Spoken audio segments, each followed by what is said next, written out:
Debate live.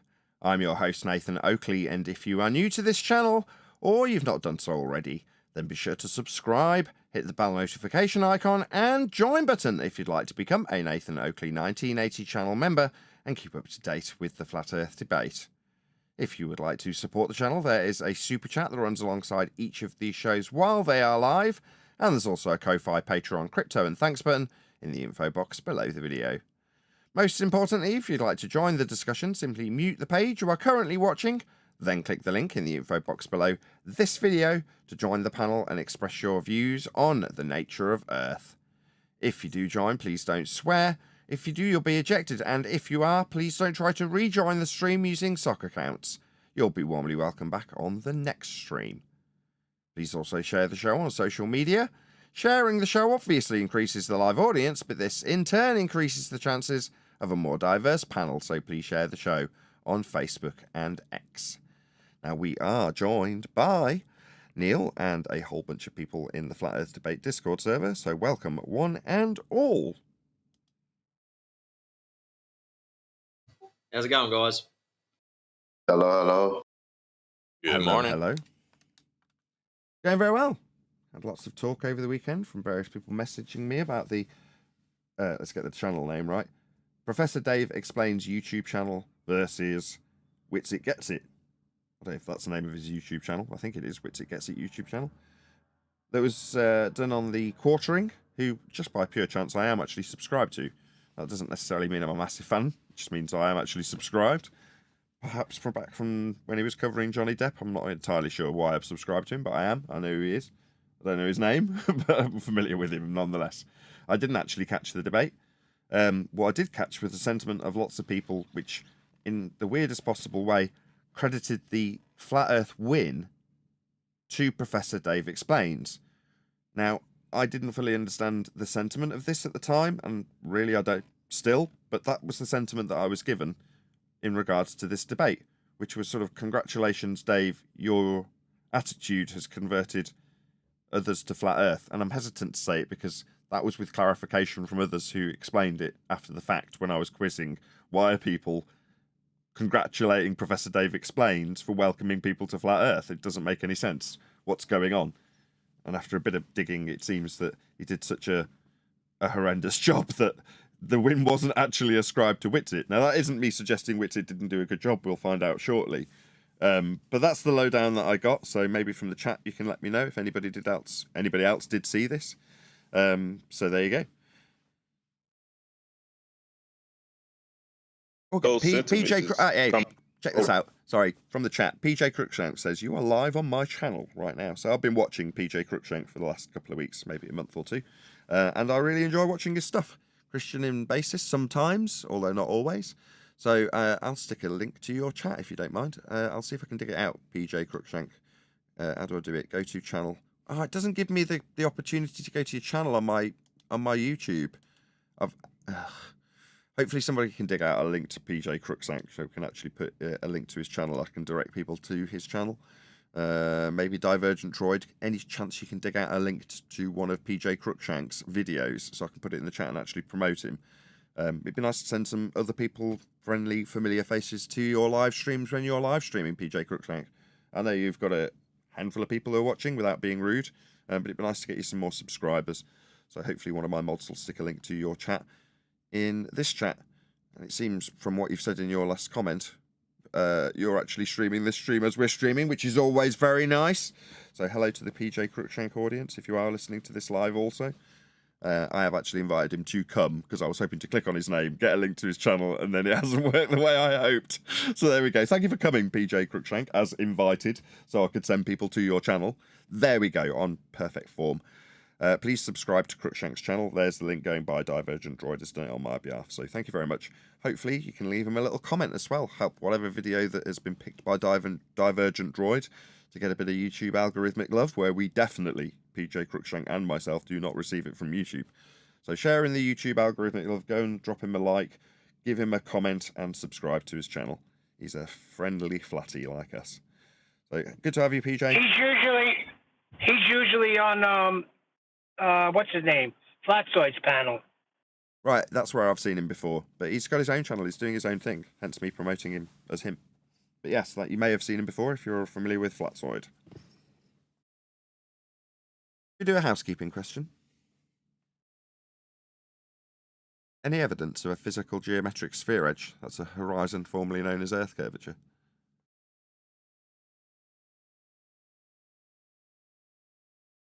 Below surface level? Yeah, that's right. Earth curve is derived from a mathematics that infers that if you can measure a flat Earth, that's a surface level, that you can derive a differential between a raised elevation, that's eye level, and that flat Earth surface level to put a Earth curve below the surface level. Correct, Neil? Keeping the spirit of John alive. Oh, is he your favourite? You're always my favorite, Nathan. I'm always everybody's favourite, Neil. Why are you flirting with me? What have I done? What do you want? I figure I gotta try this approach. All others failed. Still going to get told off if you interrupt an important sentence from somebody else. It's just how it is. Agreed.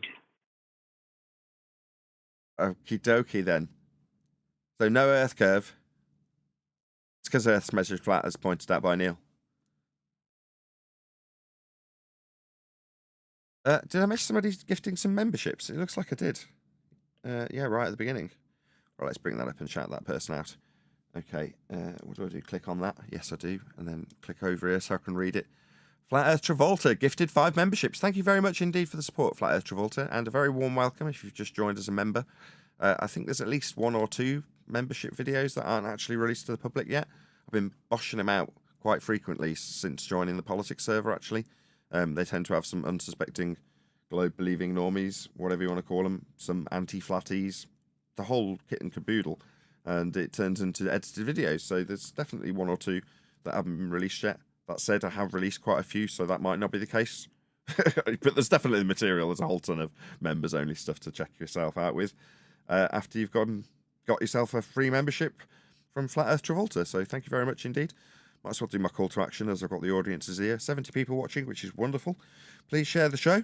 The only reason we've got 70 people watching is because the people who join smash the share button. It's like second nature to them. But if you are joining and you're not used to the show or you're not familiar with the show, please hit the share button. It's like 2 clicks. Really easy to do. And that's the only reason we've got a reasonable audience ever, because of the shares. So thank you very much for sharing. Is there anything else? I know it's not like housekeeping as in housekeeping question, but before we go on to the coverage of the quartering, is there anything else anybody wanted to bring up that they got desperate to get out into the ether of flat Earth, metaphorically speaking? No weekend rumbles, no disagreements, no comments that have triggered people?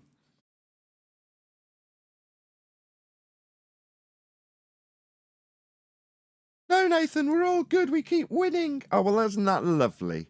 I'm really pleased to hear it. One thing I've got to know. Well, I heard something in Times Square Church that kind of annoyed me a little bit, because the pastor at the time was talking about how God could do anything and God's amazing and everything like that. And he said if God has the earth stand still in the sky, he could do that. If he contradicts the laws of gravity, he could do that. Gravity is not a law, the last I checked, correct? Yeah, it's a mathematical pseudo 4th dimension currently. So it's still running rampant in the churches, and it's going to continue until people start going in there and asking to speak to their pastors and try to show them humbly where they've been deceived, where the world has been deceived, actually. Oh, wow. What science is and scientific method as opposed to pseudoscience. All right, we can cover that in just a moment. I was just literally about to cover this, and Flat Earth Travolta's super chatted about it. It says telling people that their ball proves it's flat makes their brain short circuit, does not compute. Yeah, we have neglected that, Flat Earth Travolta. So in the last, well, since January, since 2024, we've been on a mission to point this out to our own side as an argument. This is typically the routine. Maybe we should change the order of things. But obviously we want to share the love in our own community first. So we go out to the people we know and we share the information as we have refined it over the latter part of 2023 and prior, with arguments about elevation angles and so forth, to tell them, here's the best argument you could ever have. Our opponents agree, if you are in reactive debate, that they must measure Earth flat to claim a globe. However, we would suggest that as flat earthers, we move forward on the front foot, moving into 2024, and say Earth is measured flat, because it is, for everyone. So in so doing, and in so focusing, we have neglected the ballers. As in, this show hasn't paid a close amount of attention to the ballers. You'll have to excuse me stuttering and stammering today. I'm really sleep deprived. Anyway, but they've been neglected, and it's not intentional. It's not like we're going out of our way to neglect the ballers and their concerns about their flat Earth measurement used in their ball. It's just inconsequential to us now. But that has had a very adverse effect, which is to say that they've suddenly appreciated that they're less than important to us now, right? And they didn't, and don't. It's the current tense. This is weird to me because it seems like a past event because it's over the last few months, but it isn't. It's very much a current tense thing. The ballers are in more pain than they are typically, and we haven't even noticed, which I shouldn't laugh about, but it is funny because we don't care, or at least very much I don't. But that's the sentiment of the show when we're focused on how do flatties take on board the very simplistic fact that we measure Earth flat. If that's our focus, it's like, your rebuttals, what? Oh, I don't care. And that's triggered them more than I had realised till someone brought it to my attention. Any comment just before we move on? Thanks for the super chat, Flat Earth Travolta.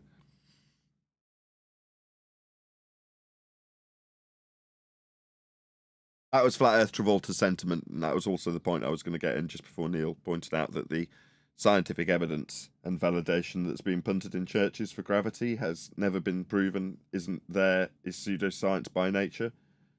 But yet we're questioning whether or not God could overcome this pseudoscience we've invented. Oh, he could definitely. He's God.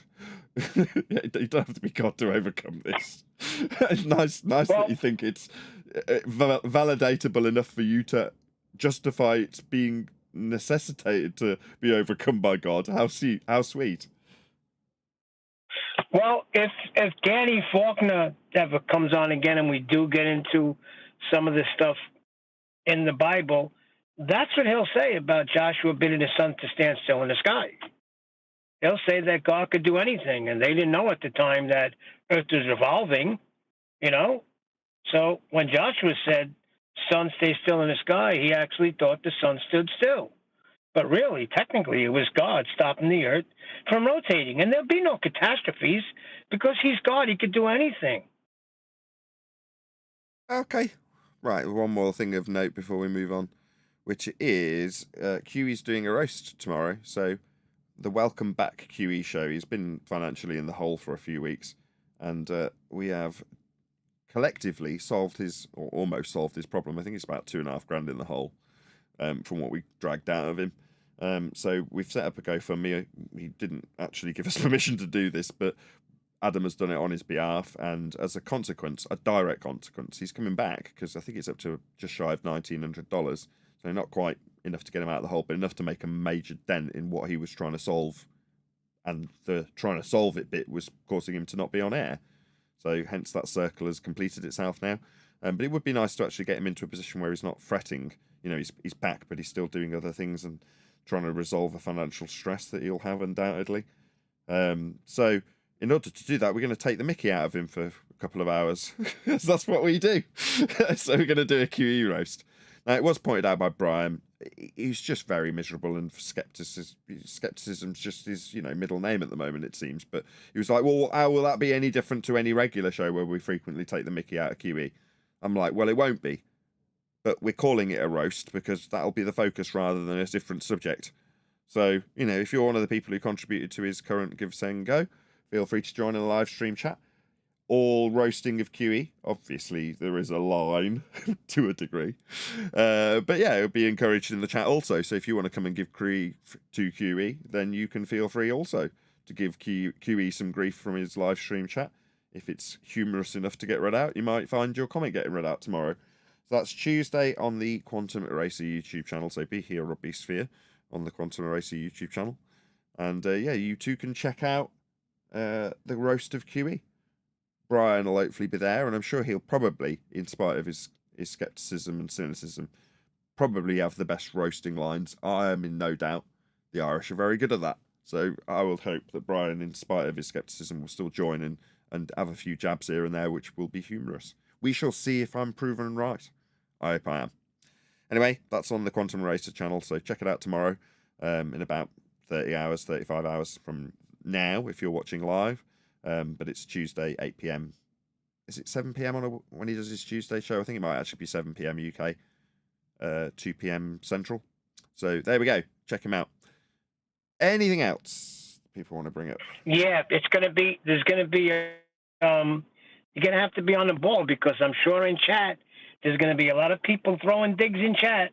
Going to have to read them out, especially if money's attached to it. Yeah, I mean, they'll be encouraged to do so, ballers or otherwise. But, the arguments, whether or not we get into them on a roast show, are kind of set to one side, because we're just... roasting people is, in the UK at least, a way of, showing your friends that you actually love them, especially if you're male. You don't want to say, oh, I love you, man, you're my best bud. Nobody wants to say that here. So you say, you are a dick and no one likes you. It means basically the same thing. Same thing in the States. And QE is a dick. And with that in mind, please go and check out his GoFundMe. It's just been linked by Divergent Droid. It would be nice to get him to his total. So I think the target was set at $3,000. And from as precisely what he told us when we were grilling him, he's a couple of grand, or $2,500, I should say, in the hole. So it would be nice to actually get to his legitimate target. Now, there admittedly are various fees and things that reduce that amount down, which is probably why Adam set it to $3,000. Very wise to do so. But it would be nice to have QE back in like the best possible moods, that he's cleared his debts and isn't suddenly beholden to whatever financial woes he's got when he's doing the show. Because there is to an extent you don't want to be kicking him when he's down. So it would be nice to actually get him over the line. And he's very close to it. I think he's like $600 shy of being over that line. Just over $600 shy of being over that line. So if you were considering contributing, you will obviously shout out absolutely everybody who contributes to that Give Send Go. It's also kind of a round out to that, and being close to the target is a really nice thing to have when you do a show like that. Because if you're not over the line, you can often get yourself over the line or get QE over the line during the show. But it's nice to be there, so you don't have to worry about it. You don't have to perpetually call to action people to go and support the campaign, because you're already at $2,500. You're like, well, there's the campaign link if you did also want to shout out during the show. Obviously, I'm sure QE will be very grateful if he's over the mark and got a bit extra for whatever. So yeah, but it would be nice to not be too concerned about actually doing the calls to action in the show. Wouldn't you agree, Neil? Anyway, links there if you did want to contribute. Divergentdroids.com. Yes, sir. As it is a Monday, is there anything else? I'll do a few more for anybody in Discord who's got things that they wanted to talk about, bring up, moan about taxes, that sort of thing. No? Okie dokie then. I should have done a sound check on this and I haven't, so I'll do that now. As is usually the routine, please let the quartering know at Nathan Oakley 1980 sent me. There is a link going by in the live stream chat, and I'm going to call this action in earnest. I'm not suggesting that it wasn't in earnest with QE's Give Send Go campaign, but in this instance, I do actually want you, the live stream audience, to go right now and click on that link that I'm putting in the live stream chat to the quartering and let him know that we have responded to this video. As is always the case, the idea being if they were to respond, mention us, put a clip to our video, whatever, they'd put a link to ours, so that we received some YouTube algorithmic love where we definitely do not receive it from YouTube themselves. So with just under 100 people watching in the live audience now, please click on that link and let the quartering know that we have responded with a polite, that means no swearing, comment in their chat to help them in the YouTube algorithmic love.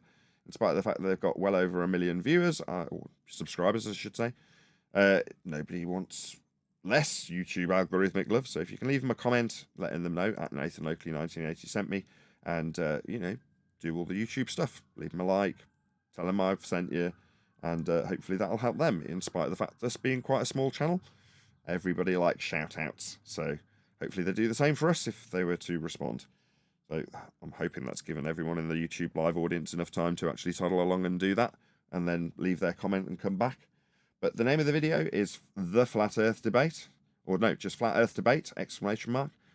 Professor Dave versus Witsit. So, without further ado, I'll do a quick sound check and then I'll get any comments from the Discord server. I'm sure we'll have something to say before we get into the actual video in earnest. We're starting at about 4 minute mark, just under. And yeah, once I've done my sound check, we'll have a quick little chat and then we'll get into responding to the video.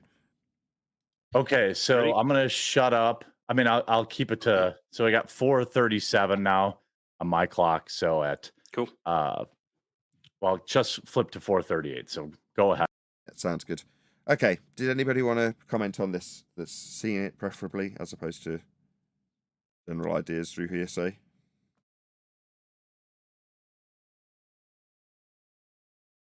Don't be shy, people of Discord.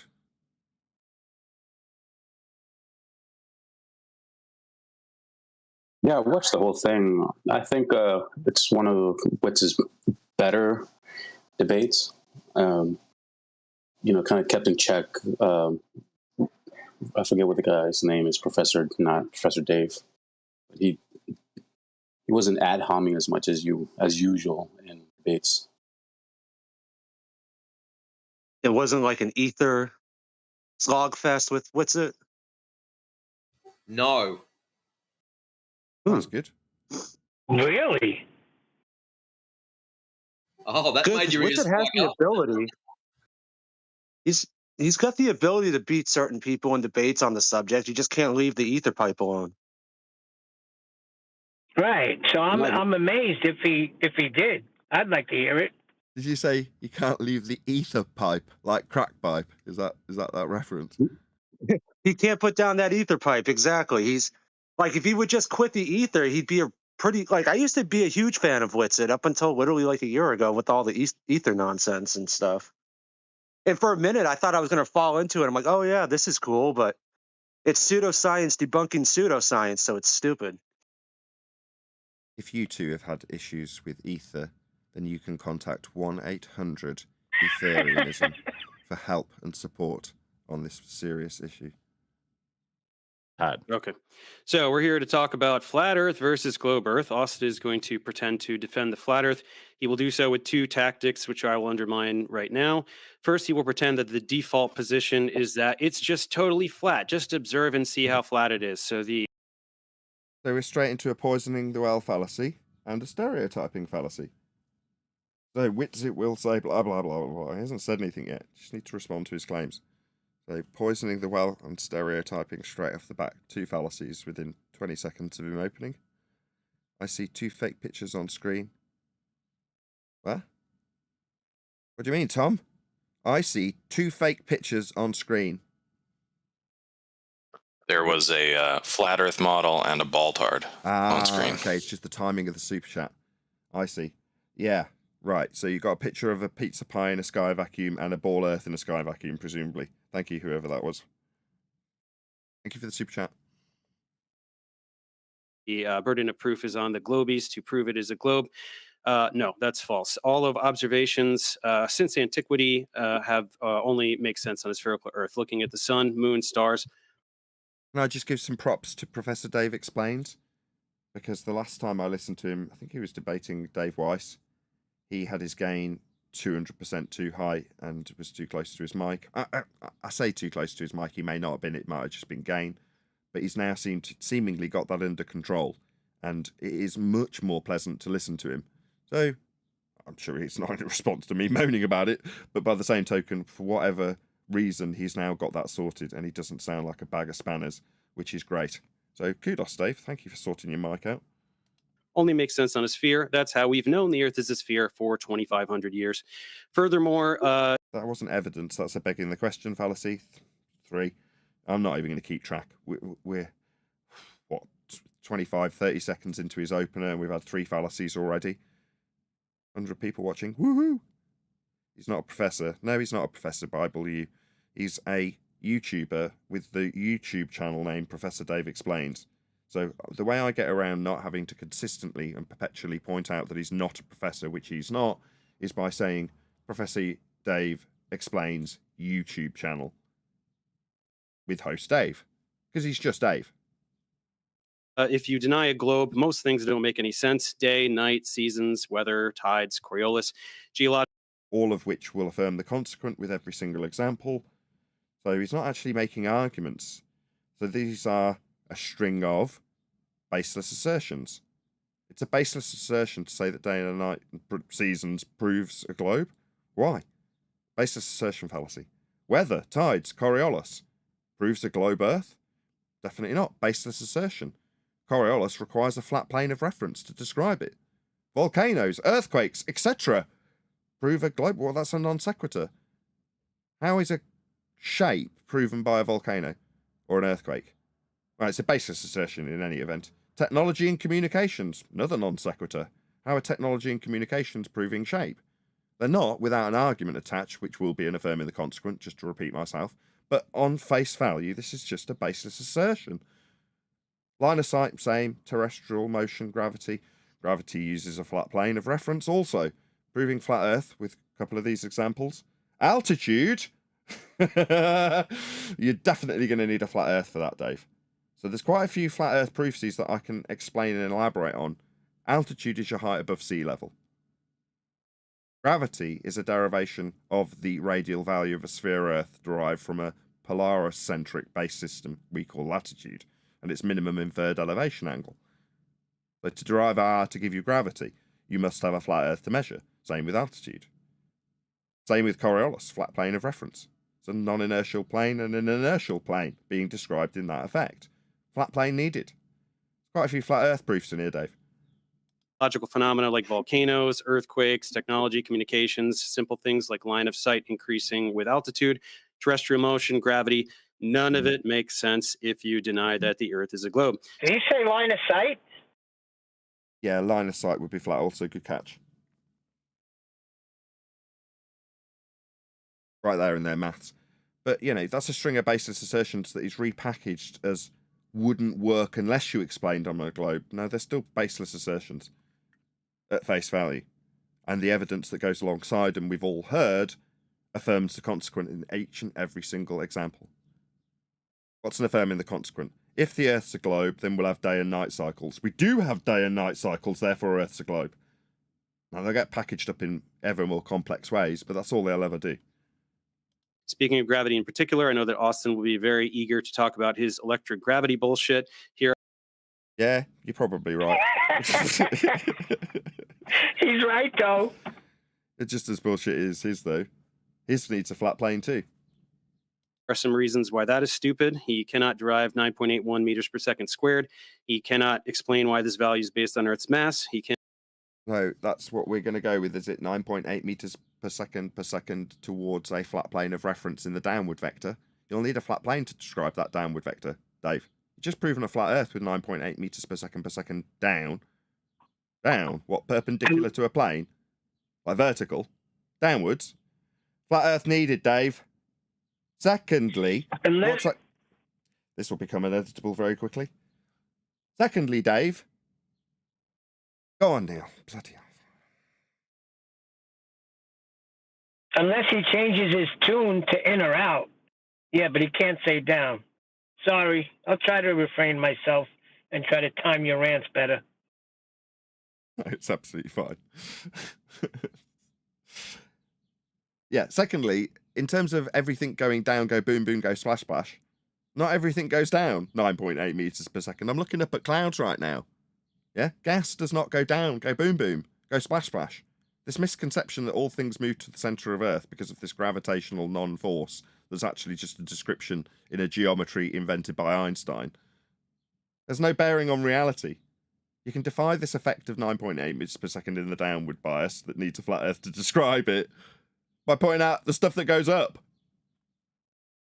Cannot explain why G varies precisely with Earth's radius and your altitude, despite Earth's radius derived from the minimum elevation angle measurement to Polaris off a flat plane. And what radial value for sphere Earth is going to ever derive from anything other than a flat plane? Well, there isn't one. It's just a flat Earth measurement.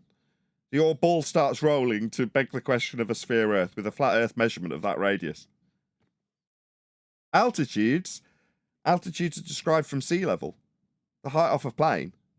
Again, they just need a little bit of flat Earth to get their ball rolling to start claiming Earth's a sphere. They'll need a flat Earth measurement for heights first. Height above sea level? That's sea level. Flat Earth proven before you've even moved forward in your first step. Your opener includes flat Earth prerequisites like height above sea level. That's elevation. That's altitude. magnetism being both attractive and repulsive, he cannot make anything significantly massive fall up. And no, his little middle school science project with a piece of styrofoam doesn't count. He cannot explain why there's no. No, it's apart from his baseless assertions, he's got a poison in the well fallacy. Not for Witsit's flat Earth proof, but for his garbage that he claims about ether. That's where he's choosing to jab the knife in Witsit in the opener. Don't blame you. I mean, your tactics are all you're going to ever be perceived to take a win with, Dave. No discrepancy in the motion of objects with differing properties, paramagnetic, diamagnetic, ferromagnetic, cannot explain why there's no difference in activity over differing substances of different conductivities, grass, sand, water, concrete. He cannot explain why things fall at the same rate regardless of elevation. His electrostatic field dissipates. He cannot explain why things fall at the same rate regardless of elevation. Releases helium balloon. Watches steam vapor raising in altitude with respect to a horizontal plane of reference to describe the altitude it's raising with. Yeah, there's quite a few flat Earth proofs and a non sequitur fallacy that we have all things moving down towards Earth. They don't. Obviously, Dave struggles with reality. Not all things go down, Dave. You never seen a cloud before? It's with elevation until it disappears, yet elevation off sea level. Yeah, height above sea level to flat Earth prerequisite, Dave. You'll need a height off a plane for that. Things still fall. So, Austin. Things still fall, releases helium balloon. No, they don't, Dave. Gas does not go down, go boom, boom, go splash, splash with a pseudo-Riemannian bending space-time. Yeah, gas expands in all directions and is created at ground level. Level being the ground that we're standing on and its level, and will be described from that because it's height above the sea level. That's what altitude is. You're gonna need a flat Earth for all of these starting points, Dave. Now me, if I was in this debate, I'd just address every one of them because I'm obviously on the back foot. I can't move forward with Dave's opener on the front foot with Earth's measured flat. I'd have to be reactive to all of his proofs that he thinks uses a globe as a starting point with heights and elevations off sea level. Yeah, you just need a flat Earth. We've already accepted that we both agree, would be my positioning after this opener. So we all agree then, heights above sea level are where we're all going to begin. Elevations, right? Radial values for a sphere Earth that you'll assume and are begging the question affirming the consequent fallacy. Where'd you get that measurement from? Would it be a minimum elevation angle to Polaris off a flat plane? Yeah, it will, yeah. You're converting from the ephemeris and celestial sphere to your globe. So you're going to start with a flat Earth. I mean, you've got the equatorial plane to take the angles from Earth as a flat plane for you to then calculate out your sphere with that minimum elevation angle inferred from Polaris to give you a radial value. Oh, that's definitely not anything more than a flat Earth proof. And this is the default position. This is the position that correlates with all observations and every nook and cranny of our knowledge about the physical world. If you would like to make a case for the contrary, feel free to do so. And I just did. Fortunately, we can take your time in between your claims and non sequiturs. Earth is measured flat. Quite a substantial amount of Dave's opening needed Earth as a prerequisite to give you things like heights and radial values. They're all measured off a flat Earth. make sure to bring quantitative predictions. Predictions? No, I don't need scientific evidence for a shape. That's a category error. The second tactic he will use is because he knows the flat Earth More poisoning the well? is so unbelievably indefensible, he will try to obfuscate by turning it into a discussion of geocentrism versus heliocentrism. He does this because he relies on using word salad about esoteric topics in modern physics, like relativity and Both of these diagrams are flat. I should point that out. The asymptotically flat plane is used for both. Yeah? Now, they may want to describe an aspect of space somehow heliocentric in the orbital motion that's derived from the radial value I described earlier, measured on a plane. But these are both flat. Yeah? That's how they're described. Now, these two Muppets won't appreciate that you've got a flat Earth prerequisite in the description of their space and orbits, because it's derived from angle measurements off a flat plane in the first instance, and that's how it can only functionally operate, with the flat Earth origins being able to be reverse engineered into a spherical system of an orbital motion. You need a flat Earth first. These are going to cross-reference the angles and their relationships on a plane. It doesn't work heliocentric, by the way. Yeah? The only way you can back engineer those angle measurements is by putting those angles inside a globe, not on a globe. Yeah? Now, these two Muppets won't know that, but there we go. certain experiments from the 19th and 20th centuries. Unfortunately, though, for him, geocentrism utilizes a spherical Earth. That's right, the Ptolemaic geocentric model that was used from antiquity until devised from the celestial sphere, you'll find.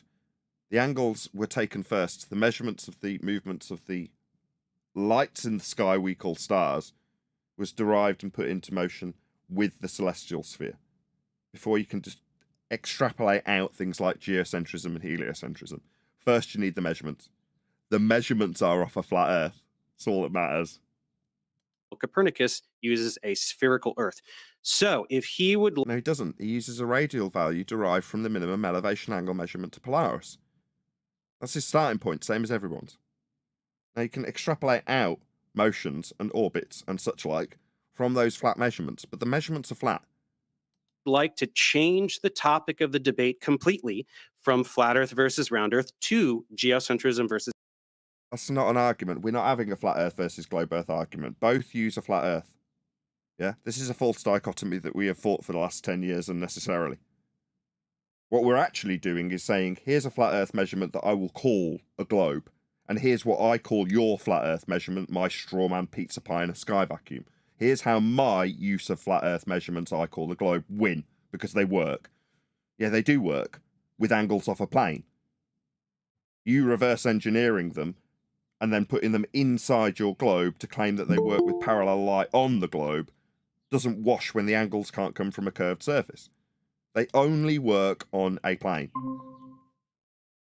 Hello, Brian.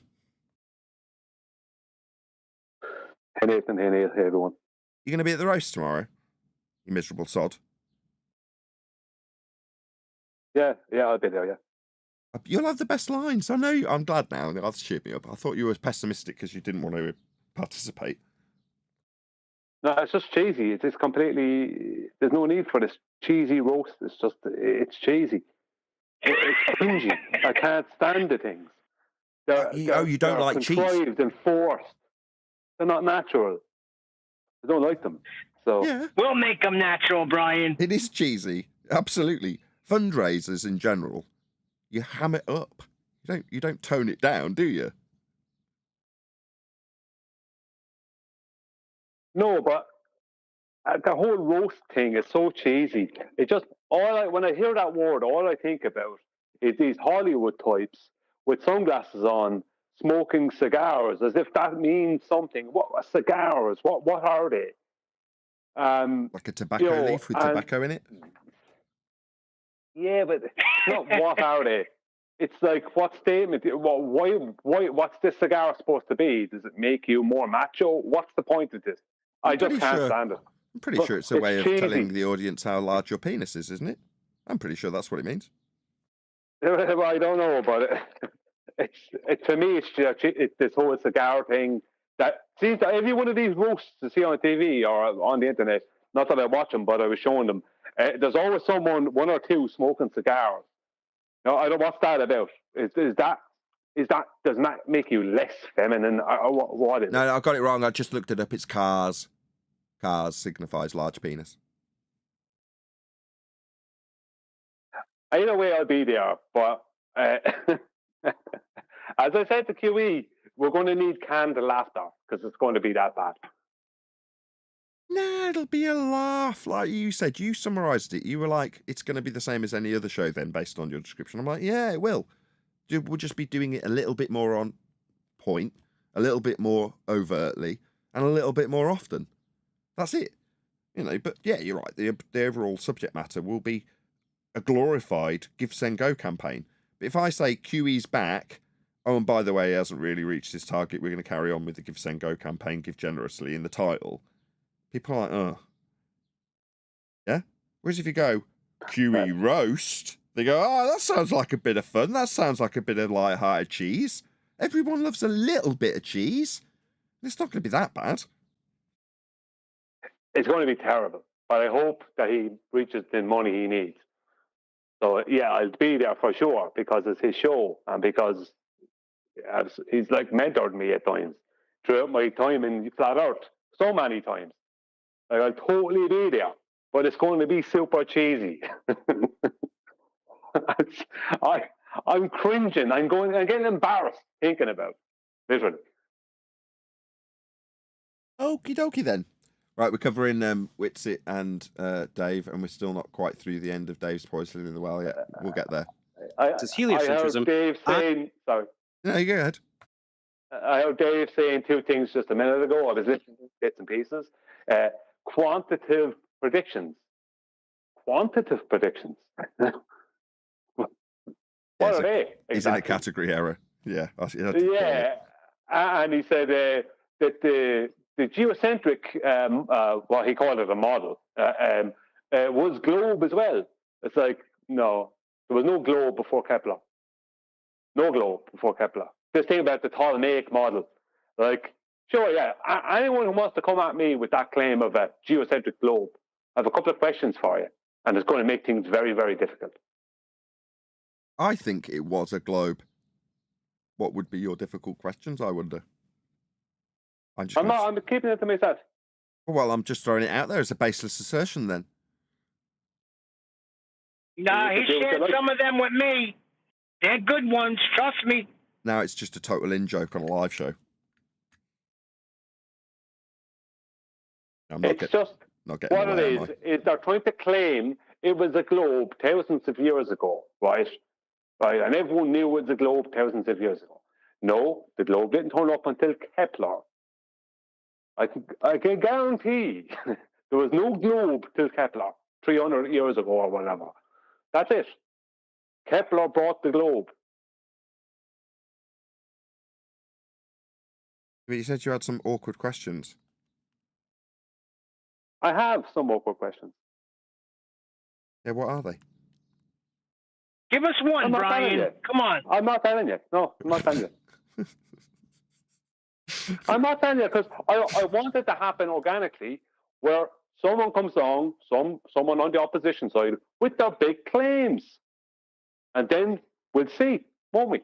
My first I only need one question. Technically, I only need the one. Oh, your wife saying, I got a present for you. Oh, really? What you got? Oh, it's a surprise. Oh, well, can you give me a hint? No, it will ruin the surprise. Well, why do you need it to be a surprise? Well, when you react to it, I want the reaction to be organic. Well, why did you tell me you got a surprise for me then? Well, I wanted to tell you that I've gone out to the shops and I got a really good price on it, and like, just tell me what it is. No, don't want to ruin it. Thanks, Brian. Yeah, I'm not saying that. Well, that's just wonderful live show material. Thank you, Brian. All I'll say to you is when I say if you hear me ask my first question at any point, you're going to go, of course. Right? That's what you're going to do. Of course. Yeah, and then I'll So steal that's a it. totally obvious question. Of course, then I'll copyright it with my name on it, use it, and say it's mine. Of course, that's what I'm going to do. That's why I want you to tell me. Now it's all calm, and I don't have to pick it apart from the argument when you've won. And I'm like, how did he win? Where was the bit that I missed when I wasn't paying attention, playing on my game? Well, actually, you probably will be able to use this for your it's measured flat bit. You probably will be able to use it as a question, yeah. So You're just teasing me now. He's just teasing me. Right, shout out to OBE Lines. It says, this is to say thanks for my gifted membership. Well, I mean, if you give me money for someone else giving me money to give you a free membership, I'm not going to say no, OBE Lines. Thank you very much. Really appreciate it. And I'm glad you're enjoying your free membership. Join as a member. I put out loads of material at the moment. Not because I'm needing to. Often it's the case that I'm putting out lots of material because it's reacting to a dip in the statistics. Not at the moment. I'm just genuinely enjoying hacking up videos because there's a lot to, produce that's fun to produce. So, I like it like this when there's no stress to increase the numbers. They're all going in the right direction. And there's plenty of material to dig out to turn into videos. And I can do it at my leisure. I don't have to pump them out. But because there's a lot of good stuff happening, you're like, no, I really want this to be out there. So, you're motivated to get the editing work done. So, yeah. And a couple of those have been released, one of them this morning. So I didn't know how to title the most recent video because it was talking about the general protagonists within Flat Earth that get more ground, that is to say, are more popular than us. And they're using dated arguments. And in almost every instance that I've approached them to date with arguments like science isn't actually a sham. Science proves things, and because it proves things, people have hijacked it to say they've proved things when they haven't. They are pseudoscientists claiming to have science when they haven't. You need to understand what science is so you can catch them out. Response: you're a scammer, from the higher-ups in Flat Earth in terms of popularity. And now I could give a few other examples, but we're on that current train of, right, we need to get this argument out that Earth is measured flat, and their concessions that, yes, we'll measure Earth flat. Of course it's flat, but that's because it's only so big that we wouldn't need to do anything other than measure it flat. Like, yeah, it's measured flat by everyone. We need to start recognising this quick sharp and stopping them from using a little bit of flat Earth to get their globe ball rolling. Yeah? We need to stop them and say, right, so we all agree then. We'll measure Earth flat. Now, it's the wood for the trees up until now. For the last 10 years, we've been allowing our opponents to use heights above sea level, use surface level, and measurements for radial values for a globe Earth derived from measurements of a flat Earth with angles to stars. They've been using the motions of Earth, claimed to be in an orbital motion, again, derived from a system that was invented off measurements that are flat. That is to say, the celestial sphere. They still use it. They just put a globe around it like it's got anything to do with the actual measurements of a flat Earth with angles coming through a globe Earth, like anyone standing in hell. But it's still used. We're measuring Earth flat. That's how it's functionally operated always and still does.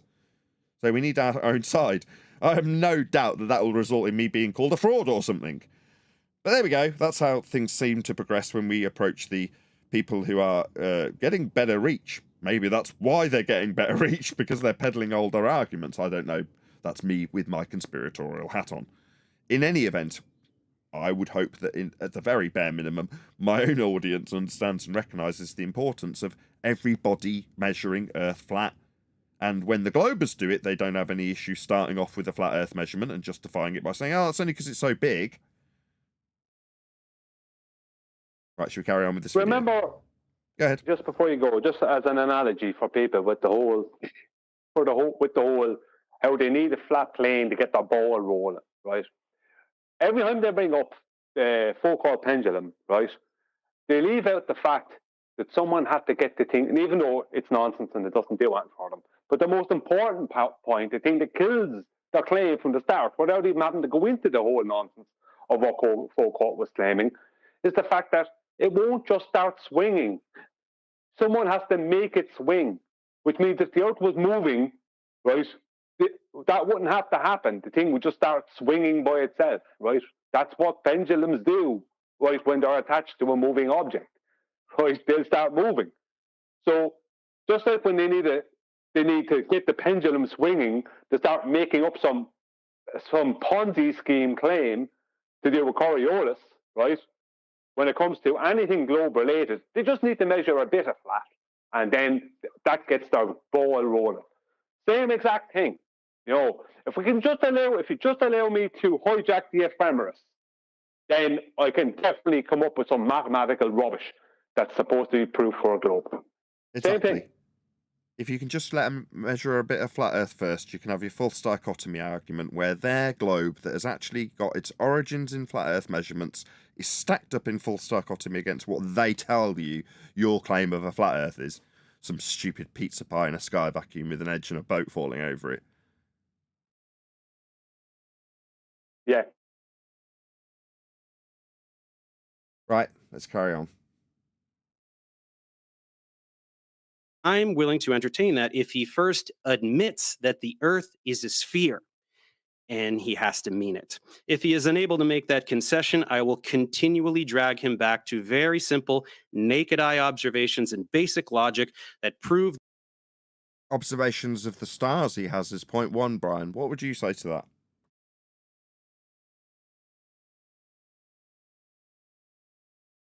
Sorry, Nathan. Yeah, I would say that he's trying to hijack the ephemeris.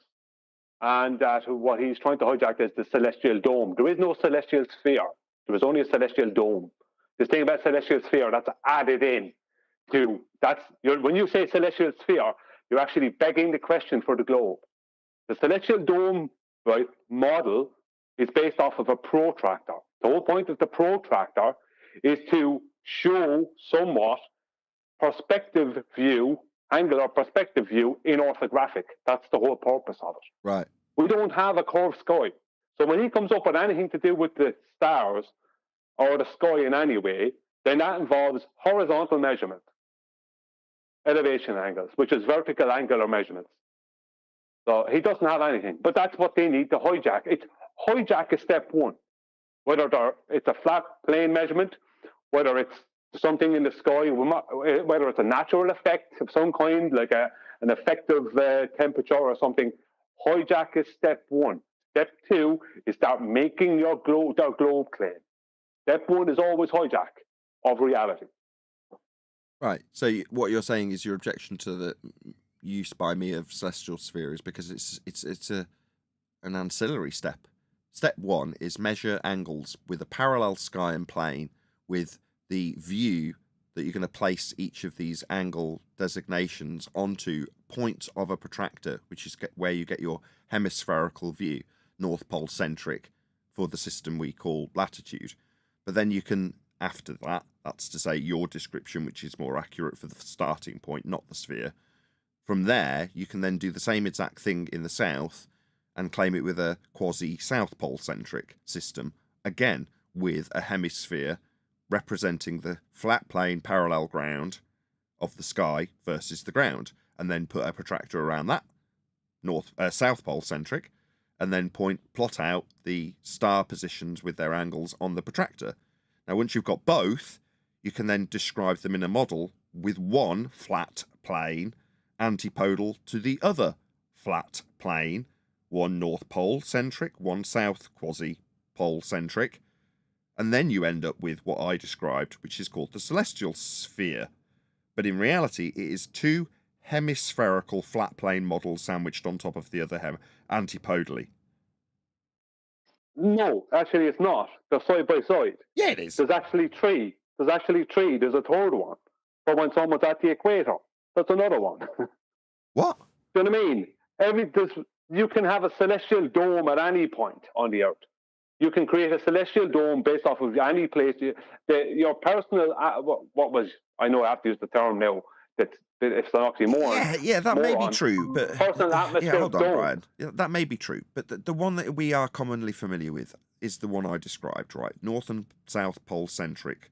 South not being strictly true, but nevertheless antipodally sandwiching North and South Pole centric hemispherical views with the points plotted onto a protractor as you described per each is what we call the celestial sphere, though.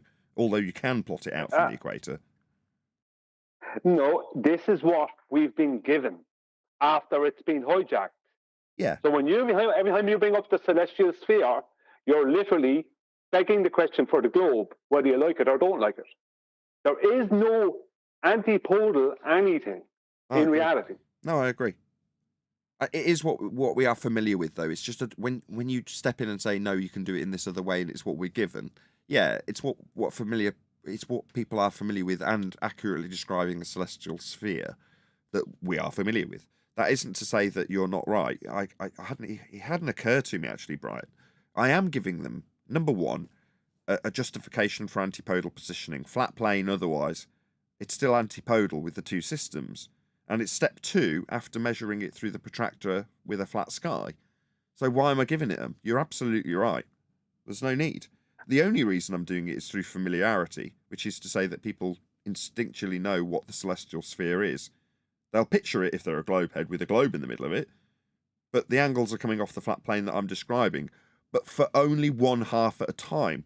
There is no antipodal other section being used, therefore it's completely surplus to requirements, not even redundant, when you're describing anything from, let's say, North Pole centric, or alternatively, that is to say not at the same time in the celestial sphere, the South Pole centric system.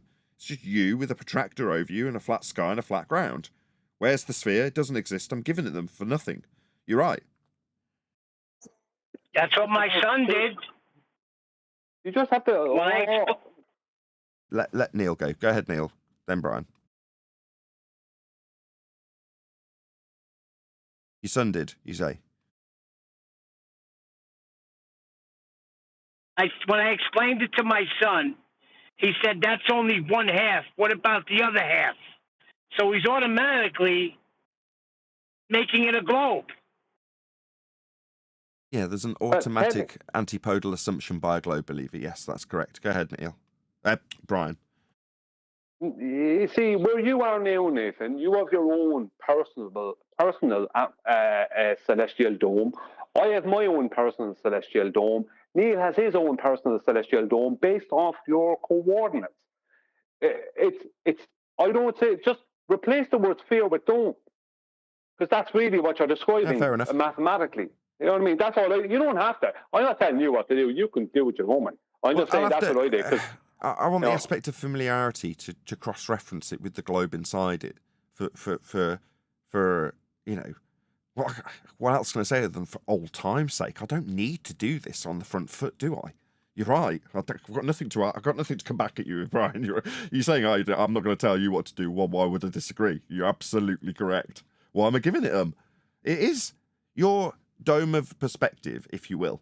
You're looking at something on the horizon, then you look, let's say it's 1 degree above the horizon, and you've got a protractor wrapped around you. Let's describe it in a much more, hopefully, visceral way that people can sort of think about experiencing. If you take a Zorb ball, like one of those spheres, and deflate it so that it's only half, like a Zorb hemisphere, and you stick that around your position, and then on one side of it mark 0, and the other side mark 180 and put 90 in between. So when you're standing up straight, your head is touching the 90, and then you've got everything from 0 to 180 from your left to your right. Well, from your feet, if there's a star close to the horizon, you're drawing out a line and marking it on the Zorb ball. Now you're going to do that for all of the stars, and what you end up with is lots of little points on the Zorb ball that you've marked with your permanent marker. So then when you get out of the Zorb ball and look back at it, what you're presented with is the hemispherical view that represents your perspective. Now, how is that achieved? Well, it's achieved because there's a flat ground. That's what gives you the base of the protractor, because that's all the Zorb ball in this example was, and a flat sky. That's what's being represented to you with a perspective view of it.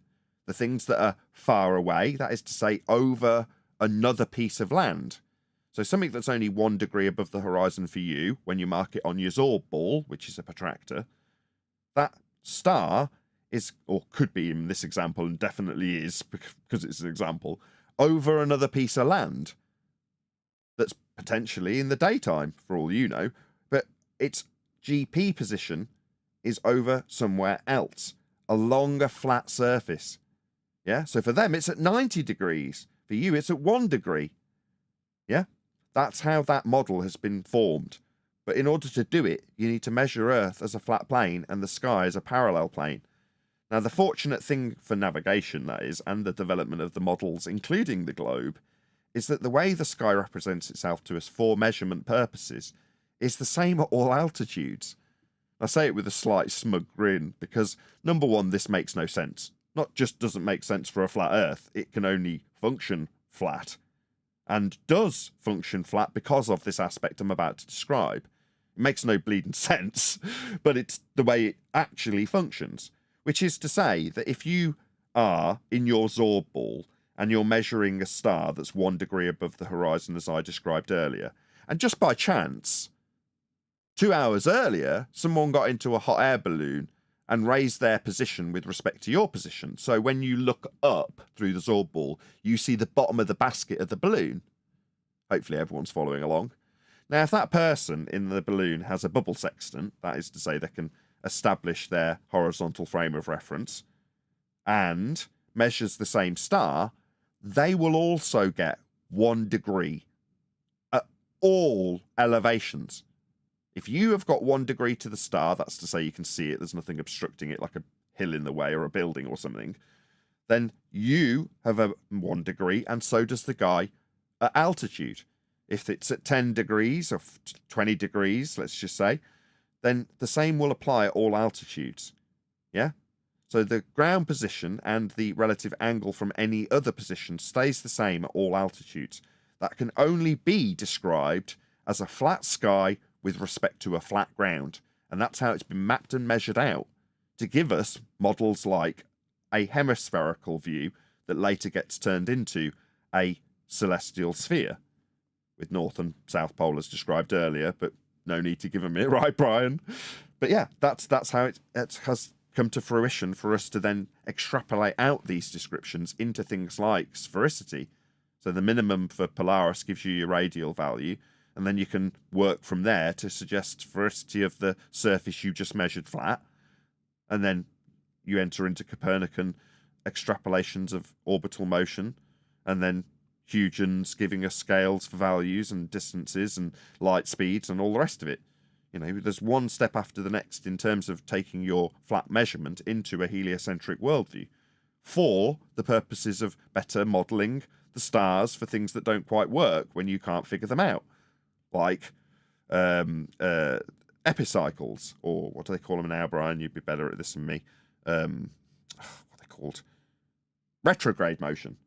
So these things have been devised, like heliocentrism, the model, so we can have better explanation for how these things function. Doesn't mean we're standing on a spherical surface. It's a mathematical working outside of the box to give us a better idea and a model of how these things might better predict or be predictable when they're clearly not working within the same cyclical motion of every other star in terms of how they appear each day. Go ahead, Brian. Well, I just if we're talking about the sky, what can we measure? 180 degrees from our position anywhere. That's the maximum. We can't measure more than 180 degrees. We never have been able to measure more than 180 degrees. That means we're dealing with mathematically a dome.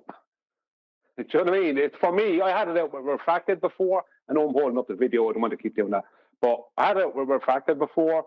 He was saying it was okay to say celestial sphere. And my attitude was, it's no difference. Saying celestial sphere is no difference to me than saying atmosphere. It's the same thing. You're adding in this sphere word into a place when you're trying to address your reality in some way, and you're basically adding in a globe that doesn't exist. Whereas you can mathematically support the dome because you're pointing out it's a protractor, but you can't. When it comes, how are you going to mathematically? How are you going to, in any way, support more than 180 degrees? You can't.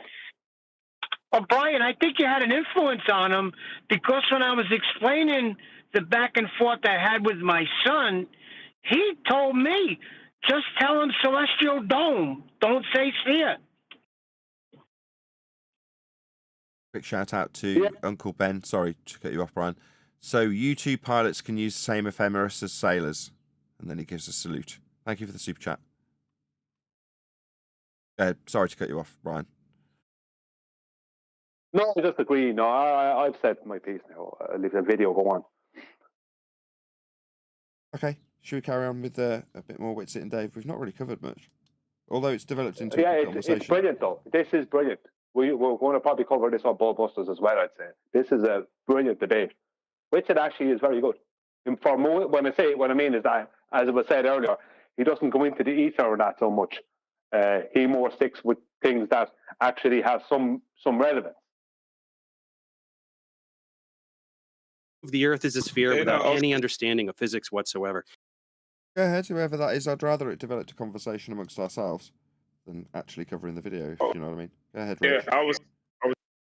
Yeah, I was just going to say, y'all pretty much summarized the entire debate, because Dave is going to keep coming back to that point. He's going to keep going back to that the sky and the directions of the stars, and he's going to keep on bringing up elevation. So you pretty much describe what's going to happen in this debate before it even take place, because that's going to be the majority of the debate. That's going to be the argument that's going to be most covered, because that's what he's going to keep bringing it back to, as he said he was going to do.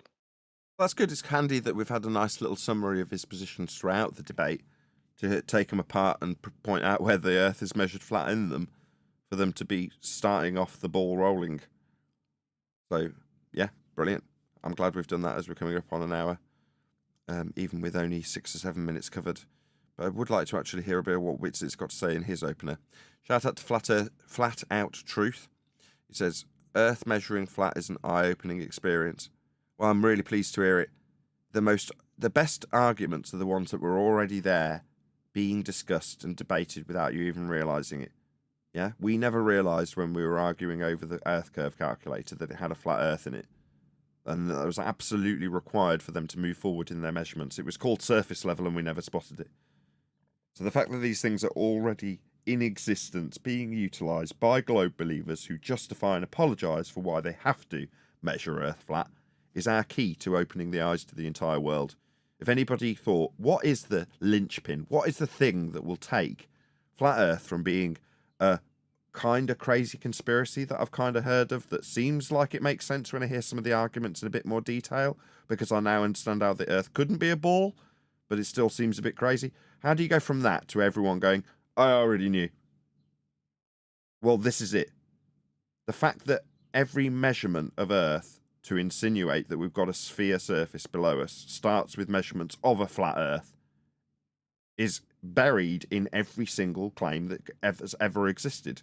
If you dig down to the origins of all the mathematics, the measurements of Earth will always be flat. Now, if that is the case and it's not hidden, that is to say, while it's not highlighted, it's also understood by somebody with a reasonably surface-dwelling understanding. They can scrape the surface and then realise that Earth is being measured flat in one of their examples. But because whoever, hidden hand, has written it, it's actually just us, with a skew, a spin, that says, oh yeah, well, obviously Earth's got to be measured flat in this example, but that's only because in this example it's a really big ball that doesn't need to be measured anything other than flat, because it's a really big ball, so it's a ball. You all understand, right? Everyone clear? And you're back in the room. Earth's measured flat is what we should have been saying the moment we heard that 10 years ago. We didn't. We started arguing the false dichotomy. We didn't know any better. Now we do. Now we know that when they say, well, it's all about the heights and angles to the stars off a surface level that's flat, that proves my globe, you'll go, oh, did I just hear him using elevations, like heights off sea level? Think I'm going to point out that he's needing a flat Earth to make his claim start going downhill. Yeah, well, let's hope people start picking up on this quick sharp, because it's not an opinion. It is a reality. That's the world that we actually inhabit. It's a fact in terms of how it's measured for us and them. So if you want to wake the world up, point this out to them. Are they going to deny it? They're not going to argue and enter into debate when you show them, in a reactive manner, that their claim for a globe, like Dave's, starts with Earth being measured flat in his own examples. And when they do their usual trick of telling you you're stupid, do what I've been doing over the last 4 or 5 months. Take my opponent by the short hairs, say, this is your example. Let's crack on. We'll do a few more minutes live. Did I shout out the last super chat? Yes, I did. Eye-opening experience. Yes, indeed. Thank you very much for the super chat. Flat out truth. Number one, the observations of the stars. In the northern hemisphere, the stars rotate counterclockwise. In the southern hemisphere, they rotate clockwise. Oh my God, Dave's thick. Did he really say that? Oh, it gets a lot worse. Yes, he did. So clockwise and anti-clockwise are relative. So all of the stars, regardless of your position on Earth, move in the same direction. They rise in the east and set in the west, regardless of where you are. Now, what he's saying is, if I travel that way, doesn't really matter which way, and then look at the stars and describe them as moving, quote, clockwise, and then I get to the destination that way and turn around, and I go, oh, what do you know? They're going anti-clockwise. Like, yeah, you turned around. But they're all moving in the same direction. Like, is this really your base level understanding of the world and how it actually takes place? Because you're going to use this crappy argument to claim that the Earth's not flat. Ugh. That is his main argument. Basically, that and one other one that he keeps getting wrong. One I corrected him on, right? But he keeps getting it wrong. That is it. That's his main argument through the whole thing. And he's not here interested in listening. He's just only interested in reiterating it and not understanding it. How it's just about your personal orientation. Go on, Neil. But my son does the same thing. He constantly, you can't explain the 2 points in the sky, meaning the supposed opposite rotation. The axes described with respect to a plane. You can't even describe the axis without a flat Earth. These idiots don't get it. Plus, you can get opposite rotations in your own backyard. Like if you have one camera pointing north and then a camera directly next to it pointing south and they're both doing time lapses, you're going to get opposite rotations just based on the direction you're facing. Relative, yeah. One will be relatively clockwise and the other will be relatively anti-clockwise. But in terms of their absolute direction, yeah, all of the stars rise in the east and set in the west without exception. With one exception, Polaris. And they're all going in the same direction.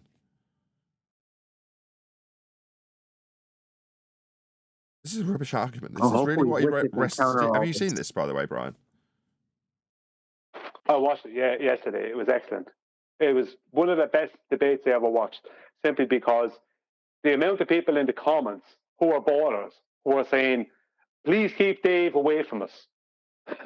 It's that bad. People saying, you know, I never look at flat Earth, but now I'm going to. Now after listening to Dave, I'm actually going to look at flat Earth. Everyone shush. Right, this is what I wanted to find out, because as much as we could do this forever, we've only done Dave's opener, and if by popular demand people demand that we hear another 10 minutes of it tomorrow, obviously eventually we're going to run out of time.